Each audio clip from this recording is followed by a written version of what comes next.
ಅಲ್ಲಿ ಇಲ್ಲಿ ಕಸ ಎಸೆಯಬೇಡಿ. ಆ ಜೀವಿಗಳ ಆರೋಗ್ಯ ಕೆಡಿಸುತ್ತದೆ. ಇರುವ ಕಸವನ್ನು ಬೇರ್ಪಡಿಸಿ ವಾಹನಕ್ಕೆ ಕೊಡಿ.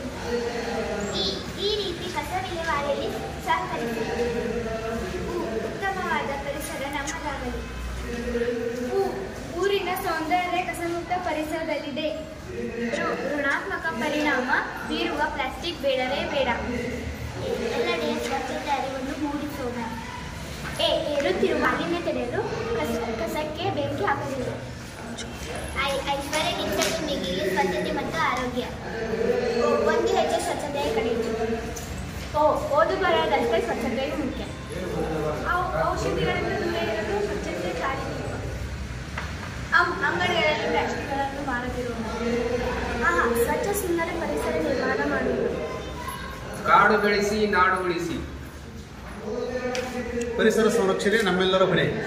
ಈ ಒಂದು ಚಟುವಟಿಕೆ ಇಕೋ ಕ್ಲಬ್ಬಿನ ಭಾಗವಾಗಿದ್ದು, ಈ ಒಂದು ಚಟುವಟಿಕೆಯನ್ನು ನಿರ್ವಹಿಸಲು ಸಹಕರಿಸಿದಂಥ ನಮ್ಮ ಶಾಲೆಯ ಪ್ರಧಾನ ಗುರುಗಳಾದಂಥ Shri S P Patil sir ಇವರಿಗೆ ಅಭಿನಂದನೆ ಸಲ್ಲಿಸ್ತಾ ಎಲ್ಲರಿಗೂ ಒಳ್ಳೆಯದಾಗಲಿ. ಅಭಿನಂದನೆಗಳು.